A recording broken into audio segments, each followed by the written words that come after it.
ಸರ್ಕಾರಿ ಉದ್ಯೋಗಕ್ಕಾಗಿ ಕಾಯ್ತಾ ಇರೋರಿಗೆ ರಾಜ್ಯ ಸರ್ಕಾರದಿಂದ ಬಿಗ್ ಅಪ್ಡೇಟ್ ಒಂದು ಸಿಕ್ಕಿದೆ.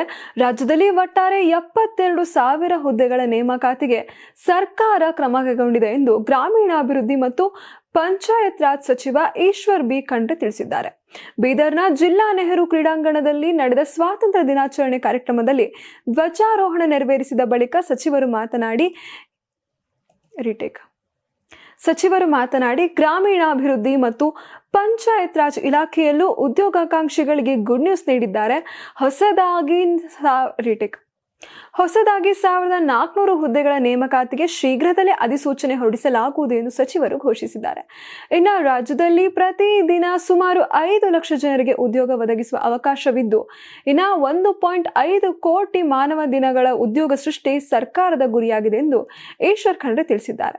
ಇನ್ನು ಇದರ ಜೊತೆ ಗ್ರಾಮೀಣ ಭಾಗದಲ್ಲಿ ದೀರ್ಘಕಾಲ ಬಾಳಿಕೆ ಬರುವ ಶಾಶ್ವತ ಆಸ್ತಿಗಳನ್ನು ನಿರ್ಮಿಸುವುದು ಉದ್ದೇಶ ಎಂದಿದ್ದಾರೆ.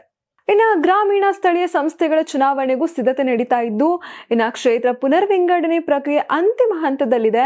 ಮೀಸಲಾತಿ ಪ್ರಕಟಿಸಿದ ಸಚಿವ ಸಂಪುಟದ ಅನುಮೋದನೆಯ ಬಳಿಕ ಚುನಾವಣಾ ಆಯೋಗಕ್ಕೆ ಪ್ರಸ್ತಾವ ಸಲ್ಲಿಸಲಾಗುವುದು.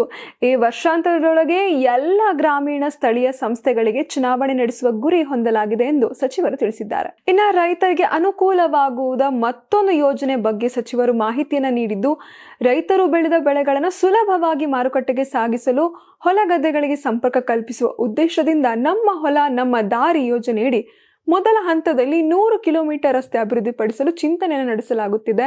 ಇನ್ನು 72,000 ಸರ್ಕಾರಿ ಹುದ್ದೆಗಳ ನೇಮಕಾತಿ, ಗ್ರಾಮೀಣಾಭಿವೃದ್ಧಿ ಇಲಾಖೆಯಲ್ಲಿ 1,400 ಹೊಸ ಹುದ್ದೆಗಳು ಹಾಗೂ ಗ್ರಾಮೀಣ ಭಾಗದಲ್ಲಿ ಉದ್ಯೋಗ ಮತ್ತು ಅಭಿವೃದ್ಧಿಗೆ ಒತ್ತು ನೀಡಲಾಗಿದೆ ಎಂದು ಸ್ವಾತಂತ್ರ್ಯೋತ್ಸವದ ವೇದಿಕೆಯಿಂದ ಸಚಿವ ಈಶ್ವರ್ ಖಂಡ್ರೆ ಅವರು ಹಲವು ಮಹತ್ವದ ಘೋಷಣೆಯನ್ನು ನೀಡಿದ್ದಾರೆ.